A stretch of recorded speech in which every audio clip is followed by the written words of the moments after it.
Halo Bapak dan Ibu guru hebat, salam dan semangat. Berikut adalah aksi nyata modul 2.1 pembelajaran berdiferensiasi.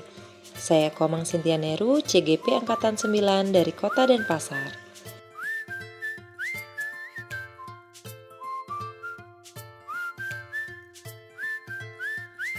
Aksi nyata modul 2.1 yang saya buat berkaitan dengan implementasi pembelajaran berdiferensiasi di kelas. Pada pembelajaran bahasa Indonesia dengan materi teks prosedur, sebelum merancang perangkat pembelajaran, saya memetakan kebutuhan siswa terlebih dahulu. Langkah awal yang saya lakukan adalah menganalisis kebutuhan siswa. Saya membagikan kertas yang berisi asesmen diagnostik yang bertujuan untuk memetakan kebutuhan belajar siswa. Langkah selanjutnya adalah menganalisis strategi diferensiasi, meliputi analisis kesiapan belajar, minat belajar, dan profil belajar dengan cara melakukan pengamatan, berdiskusi dengan guru mata pelajaran sebelumnya, serta membaca raport murid sebelumnya. Strategi diferensiasi yang pertama adalah diferensiasi konten. Saya menyiapkan materi dengan beragam format, baik buku, audio, dan video. Saya juga memberikan teks yang mudah dibaca kepada siswa yang masih mengalami kesulitan memahami konsep. Strategi diferensiasi selanjutnya adalah diferensiasi proses. Pada proses pembelajaran, saya menerapkan strategi diferensiasi proses berdasarkan kesiapan belajar murid dalam memahami materi. Untuk pemahaman awal baik, saya memberi sedikit pengarahan, selanjutnya membiarkan mereka bekerja secara mandiri. Untuk siswa yang lebih paham dapat menjadi tutor sebaya. Untuk siswa dengan pemahaman awal cukup, saya memberikan pengarahan sampai paham. Jika sudah mengerti, siswa saya minta menyelesaikan tugasnya. Untuk siswa dengan pemahaman awal kurang, saya memberi pengarahan dan bimbingan bagaimana cara memecahkan masalah yang ada di LKPD. Saya mengidentifikasi kebutuhan belajar murid menggunakan penilaian diagnostik kognitif dan non-kognitif. Saya menemukan adanya perbedaan gaya belajar murid, yaitu gaya belajar visual sejumlah 14 anak, auditori 15 anak, dan kinestetik 11 anak. Saya menemukan perbedaan kesiapan belajar siswa, yaitu murid dengan pemahaman awal baik berjumlah 18 anak, pemahaman awal cukup 17 anak, dan pemahaman awal kurang sejumlah 5 anak.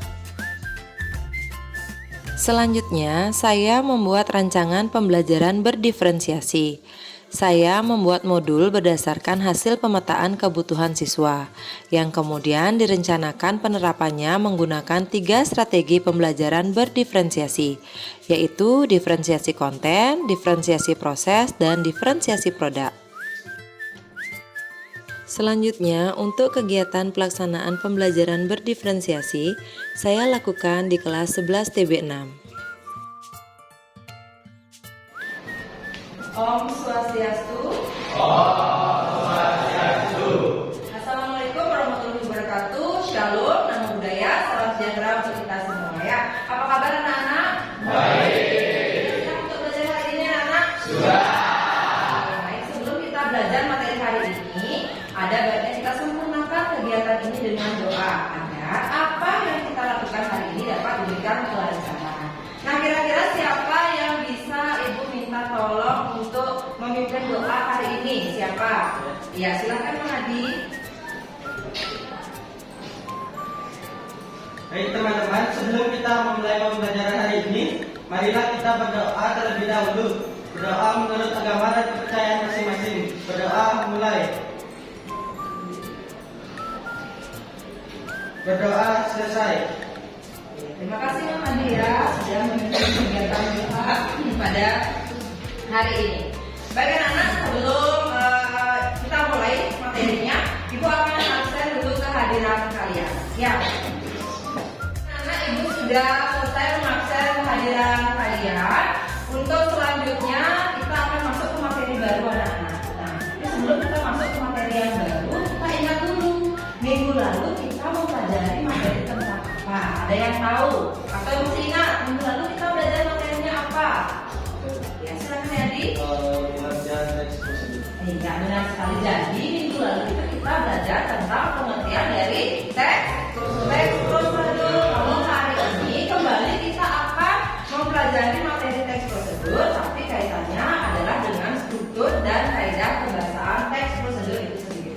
Nah, sebelum Ibu jelaskan apa pengertian dari teks prosedur, struktur dan kaidah pembahasan teks prosedur, Ibu akan bacakan dulu KD dan tujuan pembelajaran kita hari ini. Ya.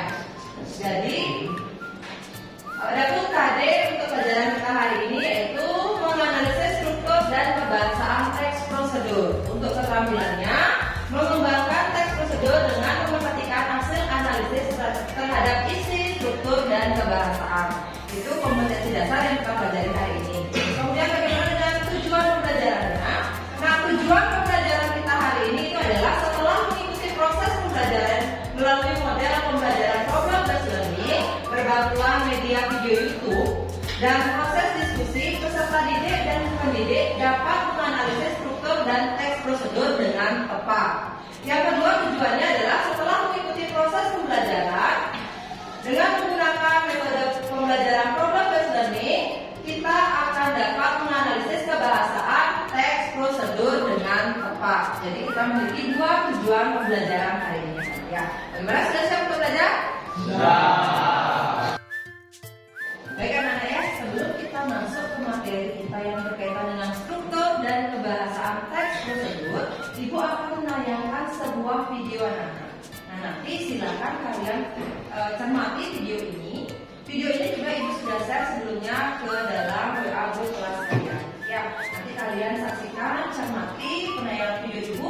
Setelah itu Ibu akan membuatkan beberapa pertanyaan seputar apa yang kalian sudah saksikan dalam tayangan video.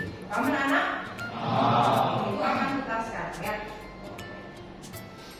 Nah, itu tadi anak-anak penayangan video Ibu terkait dengan sebuah prosedur. Kira-kira setelah penayangan video tadi, apa yang kalian dapat tangkap anak-anak dari penayangan video yang sudah Ibu tampilkan tadi? Ada yang bisa dapat? Saya ya, silakan anak. Di dalam video saya melihat prosedur membuat nasi goreng. Nah, teman kalian berpendapat dalam video yang tadi Ibu tampilkan itu ada prosedur tentang membuat nasi goreng. Ada yang ingin berpendapat kembali nak? Ya, silakan. Di dalam video tersebut saya melihat ada alat, bahan, dan cara membuat nasi goreng. Teman kalian berpendapat kembali bahwa di dalam video dia nampak di sana ada alatnya, ada bahan, kemudian ada cara membuat nasi goreng. Nah, apa yang kita tampilkan di video ini, itulah yang akan kita pelajari hari ini anak, seputar struktur dan kaidah kebahasaan teks prosedur. Nah, sebelumnya materi ini Ibu juga sudah bagikan di grup kelas kalian bisa pelajari. Di samping itu kalian juga bisa memanfaatkan fitur perpustakaan digital sekolah kita ya, untuk mencari informasi sebanyak-banyaknya terkait struktur dan kaidah kebahasaan teks prosedur. Paham anak? Oke, baik anak-anak, untuk menambah pemahaman kalian tentang struktur dan kaidah kebahasaan teks prosedur, Ibu akan bagi kalian menurut gaya belajar kalian. Sebelumnya kan kalian sudah Ibu berikan tes diagnostik ya, ada kognitif dan non kognitif. Itu yang Ibu gunakan untuk membentuk kelompok belajar kalian. Sebelumnya Ibu sudah share, silakan dilihat di layar. Ibu sudah share bagian kelompok kalian. Nanti kalian bisa bergabung bersama kelompok kalian. Untuk yang kelompok visual dan auditori, Ibu sudah bagikan video dalam bentuk kelas. Yang kinestetik nanti akan Ibu minta untuk mencari contoh-contoh prosedur dalam kehidupan sehari-hari ya. Jadi siap untuk kelompok anak? Siap. Nah, sekarang kalian kan sudah terbentuk kelompok sesuai dengan gaya belajar kalian ya. Kalian sudah bersama kelompok kalian. Nah, selanjutnya silakan kalian bersama kelompok kalian untuk memecahkan permasalahan yang sudah Ibu tuangkan dalam RKPI. Kamu bisa menggunakan berbagai sumber belajar, baik itu e-book, internet, buku paket, video, dan lain sebagainya untuk memecahkan permasalahan yang ada pada LKPD itu. Paham anak?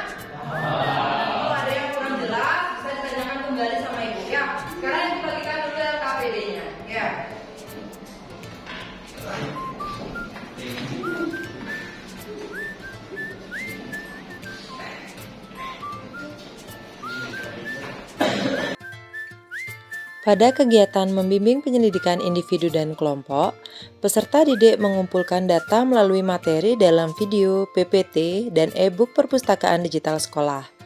Guru mengonfirmasi hasil temuan peserta didik, serta memberikan pencerahan, penguatan, dan meluruskan silang pendapat yang muncul dalam proses pembelajaran. Pada kegiatan mengembangkan hasil karya, peserta didik mengolah informasi yang sudah dikumpulkan dengan bantuan pertanyaan-pertanyaan yang terdapat pada LKPD. Setiap kelompok berdiskusi dan bekerja sama menyajikan hasil kerja melalui PPT, infografik sesuai dengan kesepakatan kelompok. Selanjutnya, kegiatan menganalisis dan mengevaluasi proses pemecahan masalah. Peserta didik mempresentasikan hasil diskusi kelompok yang mereka sudah buat, sesuai dengan kreativitas kelompok mereka masing-masing.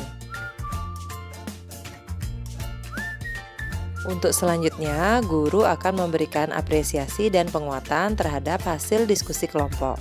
Karena tadi sudah 6 kelompok yang maju untuk mempresentasikan hasil diskusi kelompok kalian sesuai dengan LKPD kalian, yang ibu pilih sesuai dengan gaya belajar kalian. Ya, tadi ada yang mempresentasikan hasil diskusinya dengan praktek langsung. Ya, cara buat apa tadi namanya, Nak? Cara membuat napkin. Kemudian ada juga yang mempresentasikan tadi prosedur yang mereka buat tentang kehidupan sehari-hari. Ya, kita berikan tepuk tangan dulu, Nak, untuk semua. Ya, cukup. Nah, selanjutnya kita atau ibu akan memberikan penguatan tentang apa yang sudah kalian presentasikan tadi. Ya, ibu sangat apresiasi tadi kalian sudah berani tampil, sudah berani berbicara, mempresentasikan hasil dari diskusi kelompok kalian. Nah, sekarang yang kita fokuskan adalah berkaitan dengan struktur dan kaidah kebahasaan dari teks prosedur itu sendiri. Masing-masing kelompok ibu sudah lihat, sudah bisa membuat dalam LKPD-nya, sudah menemukan intisari dari struktur dan kaidah kebahasaan teks yang ibu bagikan dalam LKPD. Nah, sekarang kita akan bahas anak-anak apakah yang sudah kalian kerjakan itu sesuai dengan struktur dan kaidah kebahasaan teks. Di mana struktur dari teks prosedur itu ada berapa, anak? Nah, tadi udah dapat ada berapa struktur prosedur? Ada 3. Ada tujuan, ada langkah-langkah, dan ada penutup. Sama seperti yang ibu tampilkan di layar. Ada tujuan dalam teks prosedur. Kemudian ada langkah 1, langkah 2, langkah 3, kemudian ditutup dengan suatu kesimpulan. Yaitu atau penutup ini juga bisa kalian isi bagian akhir dari teks prosedur yang merupakan penjelasan langkah atau simpulan prosedur kerja. Paham ya? Untuk struktur silakan. Nah, selanjutnya bagaimana dengan kebahasan teks prosedur anak-anak? Seperti yang ibu tampilkan di depan, seperti yang kalian sudah cari juga pemecahan masalahnya dalam LKPD kalian. Kalian temukan bahwa kaidah kebahasaan teks prosedur itu terdiri dari yang pertama menggunakan kalimat imperatif, deklaratif, dan interrogatif. Kemudian menggunakan urutan langkah-langkah. Jadi prosedur itu ada langkah-langkah di dalamnya. Ya, ada langkahnya bisa berurutan, ada langkah-langkahnya boleh diacak. Jadi prosedur itu dibagi menjadi berapa, Nak? 2. Kalau yang tadi yang menemukan prosedur yang bisa diacak namanya prosedur apa? Yang bisa diacak protokol.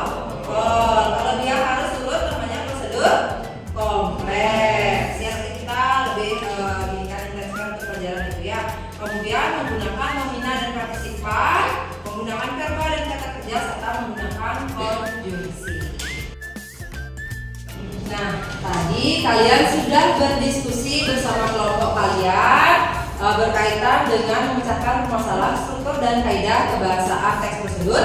Ibu juga sudah memberikan penguatan tentang materi kita hari ini. Untuk selanjutnya kita akan kembali mempelajari teks prosedur, tapi kita sudah menghasilkan suatu produk dari teks prosedur itu sendiri. Ya, jadi sebelum ibu akhiri materi kita hari ini, siapa yang ingin memberikan refleksi anak-anak tentang pengajaran ibu hari ini? Jadi kalian bisa merefleksikan pembelajaran ibu apakah menyenangkan, sulit dimengerti, atau bagaimana? Siapa yang ingin merefleksi pembelajaran kita hari ini, anak-anak? Saya, Bu. Ya, silakan. Menurut saya pembelajaran hari ini itu sangat asik dan menyenangkan karena saya melihat proses cara pembuatan teks prosedur. Jadi kamu refleksi bahwa pembelajaran hari itu cukup menyenangkan karena bisa berdiskusi bagaimana teknik membuat prosedur yang baik. Kemudian sampai tadi ada yang praktek bagaimana praktek secara langsung bagaimana prosedur yang benar dalam melipat napkin seperti itu nanti ya. Jadi untuk pembelajaran selanjutnya Ibu harapkan kekompakan kalian dalam berdiskusi sama seperti ini anak-anak ya. Jadi kalian sangat kompak. Ibu lihat tadi dalam diskusi ada yang mencari, ada yang mencatat, itu sangat luar biasa Ibu apresiasi. Nah kemudian anak-anak untuk nilai pengetahuan kalian, Ibu sudah share di grup kelas kalian link tentang asesmen formatif. Coba dibuka dulu HP kalian, sudah masuk ke grup? Iya. Sudah ya anak ya? Sudah. Itu bisa kalian jawab untuk menambah nilai pengetahuan formatif kalian. Oke, untuk hari ini materi kita sampai di sini. Ada pertanyaan anak-anak? Ya. Kalau tidak ada pertanyaan, sampai jumpa minggu depan. Ibu akhiri kegiatan ini dengan para peserta.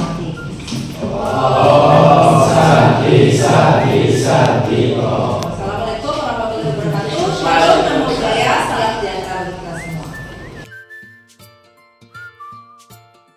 Selanjutnya, saya memberikan penilaian menyeluruh berdasarkan 3 aspek: pengetahuan, keterampilan, dan sikap.